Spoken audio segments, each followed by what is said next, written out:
C'est un fait, le paysage de la cybersécurité a radicalement basculé. Dans le décryptage d'aujourd'hui, on plonge au cœur d'une menace extrêmement contemporaine qui donne des sueurs froides aux directions financières, la fraude au président orchestrée par deepfake vocal. L'idée, c'est vraiment de décortiquer toute cette mécanique de haute précision. On va retracer le parcours complet, de la toute première compromission informatique jusqu'aux batailles civiles acharnées, en croirant le droit pénal et cette fameuse question de la responsabilité bancaire, avec les toutes dernières jurisprudences de ce début d'année 2026. C'est un sujet d'une immense technicité juridique, absolument fascinant et surtout vital à maîtriser. Au programme de notre analyse, on va d'abord définir concrètement cette menace du deepfake vocal en 2026. Ensuite, on fera l'inventaire des qualifications pénales applicables. Troisièmement, on examinera le régime de paiement DSP2. Quatrièmement, on penchera sur ce qui constitue la négligence grave du client et on terminera par le devoir de vigilance de la banque. Commençons tout de suite avec notre première partie, la menace du deepfake vocal en 2026, un danger qui n'a jamais été aussi tangible.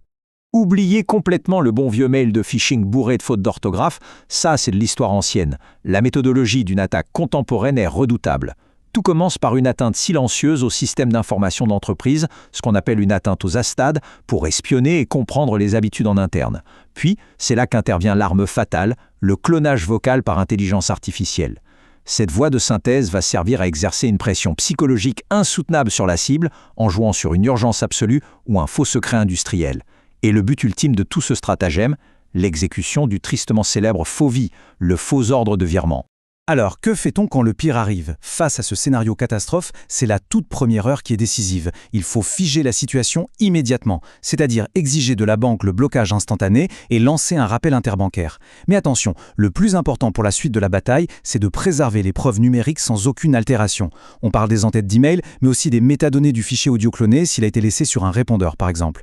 Et un conseil crucial, il faut absolument éviter de céder à la panique en sanctionnant hâtivement le salarié qui a été manipulé. Une enquête sérieuse doit d'abord être menée, car ces preuves numériques intactes seront littéralement le nerf de la guerre judiciaire. Ce qui nous amène à notre deuxième partie, les qualifications pénales applicables. Faisons ensemble la cartographie du code pénal face à ce type d'attaque. Le point d'ancrage central de notre dossier, c'est évidemment l'escroquerie, définie par l'article 313-1 du code pénal. Tout l'enjeu aujourd'hui est de voir comment la loi absorbe la nouveauté technologique. La voix générée par l'IA, ce n'est pas juste un simple mensonge oral. Aux yeux du droit, c'est la manœuvre frauduleuse par excellence. C'est un stratagème technologique élaboré de toutes pièces pour tromper la vigilance d'un comptable et déclencher la remise des fonds. Mais l'analyse ne s'arrête pas là. Il faut tout de suite y ajouter l'usurpation d'identité visée à l'article 226-4-1. C'est d'une logique implacable. Le clonage parfait de la voix du dirigeant correspond exactement à l'élément matériel de l'infraction. On fait bien usage d'une donnée biométrique propre à une personne pour l'identifier de manière totalement trompeuse. Cela dit, attention, la jurisprudence impose une lecture très stricte. On peut se référer à un arrêt fondamental de la Cour de cassation du 17 février 2016. Il rappelle qu'il faut pouvoir caractériser un élément moral spécifique, la volonté de troubler la tranquillité ou de porter atteinte à l'honneur.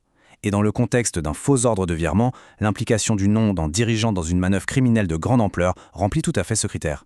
La tranquillité de l'entreprise et la réputation du PDG sont attaquées de plein fouet. Pour terminer cette cartographie pénale, il est indispensable d'ajouter deux dernières pièces au puzzle. L'article 441.1 sur le délit de faux qui va sanctionner la création des fausses coordonnées bancaires ou des fausses factures utilisées pour appuyer la demande, et bien entendu l'article 323.1 sur les atteintes au STAD qui punit l'accès frauduleux au boîte mail ayant permis l'ingénierie sociale de départ.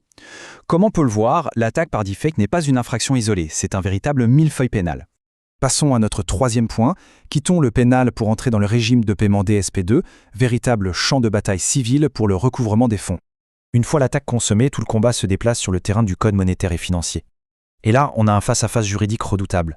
D'un côté, on a la règle générale très protectrice de l'article L133-18 qui exige le remboursement immédiat par la banque de toute opération non autorisée. Mais de l'autre, on trouve l'exception qui fait trembler les entreprises, l'article L133-19. Cet article stipule que la victime supporte l'intégralité des pertes financières si et seulement si une négligence grave de sa part peut être prouvée. Mais attention, avant même d'aller débattre sur ce qui constitue ou non une négligence, il y a des contraintes de temps d'une sévérité absolue. Dès le jour 0, celui de la découverte de l'opération frauduleuse, la loi impose d'alerter la banque sans tarder.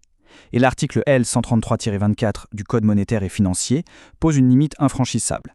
On a un délai de forclusion strict de 13 mois maximum pour contester un débit. Passé ce délai, c'est terminé. C'est le moment d'aborder la quatrième partie, la négligence grave du client, ou comment les victimes finissent par perdre leur droit au remboursement. Pour comprendre comment les juges évaluent la situation, il faut se tourner vers un arrêt incontournable de la Chambre commerciale datant du 28 mars 2018 sur le phishing. Cet arrêt pose le standard de l'utilisateur normalement attentif. Concrètement, si on ignore des indices évidents comme des adresses e-mail bizarres ou des fautes grossières, le droit au remboursement saute. La vraie question aujourd'hui, c'est de savoir si le fait d'entendre une voix parfaitement clonée empêche, oui ou non, un professionnel de repérer les autres anomalies grossières du dossier. Gardons bien cette réflexion en tête et regardons ce chiffre assez stupéfiant. 481 563 €. C'est quasiment un demi-million d'euros. C'est le montant qui a été transféré en 2 fois par une assistante comptable trompée par un faux PDG lors de la fameuse affaire prud'homaliale Tiffencoge qui a été jugée en février 2025. Alors comment près d'un demi-million d'euros a pu s'envoler de la sorte ? L'arrêt de la Cour liste précisément les fautes lourdes. D'abord, le faux avocat et le faux PDG utilisaient des emails se terminant par un banal @mail.com. Ensuite, il y avait interdiction formelle de parler de vive voix aux dirigeants alors qu'il était littéralement dans les bureaux d'à côté. On ajoute à cela des justifications abracadabrantesques sur des délits d'initiés visés par l'AMF pour exiger le secret. Et le coup de grâce, l'utilisation illicite de fonds appartenant à des clients tiers et non à l'entreprise elle-même. Les juges ont été clairs, ces anomalies étaient beaucoup trop flagrantes. Moralité, l'illusion d'un deepfake vocal ne dispensera jamais un professionnel du bon sens le plus élémentaire. Et nous voici à notre 5e et dernière partie, le devoir de vigilance de la banque. C'est l'obligation de non-ingérence face à la fameuse détection d'anomalies. Pour les banques, c'est un numéro de funambule. Il faut exécuter rapidement les ordres tout en bloquant les fraudes.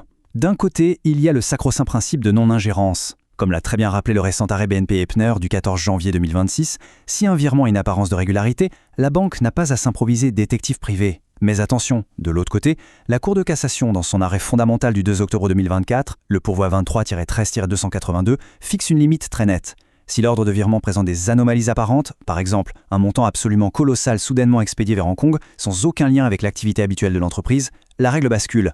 La banque a l'obligation de stopper l'opération et de poser des questions.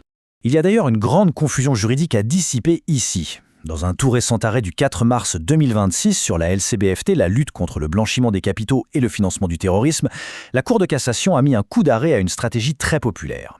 Les entreprises essayaient d'utiliser les manquements supposés de la banque au dispositif anti-blanchiment pour exiger un remboursement de la fraude. C'est fini. La Cour rappelle fermement que ces règles existent uniquement pour protéger l'État. Une victime ne peut pas s'en servir à son profit. Le débat judiciaire doit donc rester obstinément centré sur l'existence ou non d'une anomalie apparente sur le mandat de paiement. Pour vraiment consolider cette mécanique, il faut regarder les évolutions brûlantes sur les délais de contestation. En août 2025, la justice européenne a tranché. Le chrono du signalement sans tarder démarre à la seconde où l'on découvre la supercherie. Et l'arrêt Vera Cash de la Cour de cassation, tombé le 14 janvier 2026, vient enfoncer le clou. Si une entreprise tarde à prévenir sa banque par négligence grave, après avoir compris qu'elle s'est fait avoir, elle perd son droit au remboursement. Et ce, même si elle est encore largement dans le délai des 13 mois. La réactivité absolue, on l'aura compris, n'est pas juste une bonne pratique de gestion de crise, c'est une véritable obligation légale. Alors, pour conclure cette analyse, l'intelligence artificielle a brisé nos repères sensoriels, rendant ces attaques techniquement sidérantes. Mais comme on vient de le voir, le code pénal et les règles pointues de la responsabilité bancaire continuent de tracer une ligne rouge impitoyable entre la sophistication de l'outil et le bon sens qu'on est en droit d'attendre d'un professionnel averti. Le grand défi de demain, c'est de trouver le point d'équilibre pour répartir le risque financier de ces cyberattaques parfaites entre l'entreprise piégée et son partenaire bancaire. La menace mute à une vitesse folle et le droit ne fait que commencer sa course-poursuite. À quel moment estime-t-on qu'une fraude par IA cesse d'être une fatalité pour devenir une simple erreur d'inattention ? C'est la grande question qui reste ouverte.